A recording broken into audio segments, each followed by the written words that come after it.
Quand tu regardes ton téléphone, t'es-tu déjà posé cette question? La lumière du téléphone, comment parvient-elle à tes yeux? Autrefois, on pensait que la lumière voyage en ligne droite. Simple et clair. Mais le trajet de la lumière est complexe. Dès la Grèce antique, les philosophes exploraient la nature de la lumière.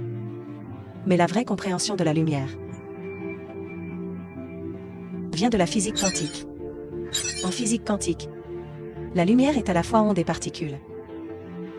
D'abord, les ondes. La nature ondulatoire de la lumière est prouvée par l'expérience des doubles fentes. Quand la lumière traverse les fentes, par interférence, elle forme sur un écran des bandes claires et sombres. C'est un motif d'interférence. L'espacement et la luminosité des bandes montrent le phénomène d'interférence. Tu remarqueras que les bandes sont régulièrement espacées.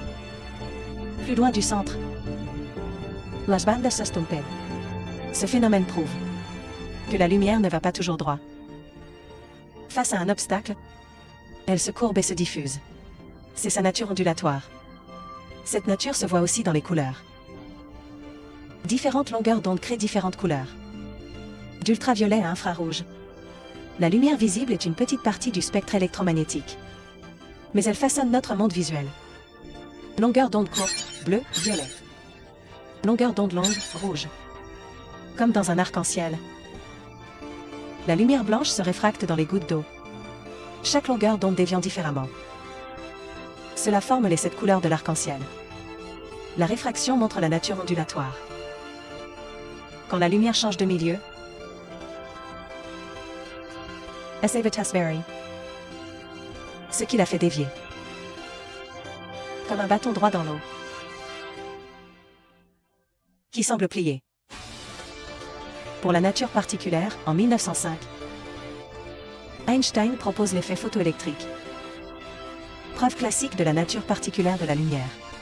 Un faisceau lumineux sur du métal éjecte des électrons. Mais l'essentiel est que plus de lumière n'aide pas à éjecter plus d'électrons. La fréquence doit dépasser un seuil. Alors ça fonctionne. Ce phénomène n'est pas explicable par les ondes. Les ondes sont continues. Mais si la lumière et des particules, des photons, chacun portant une énergie fixe, liée à la fréquence, tout s'explique. L'explication d'Einstein est brillante. Les photons sont de petits paquets d'énergie. Ces paquets frappent le métal.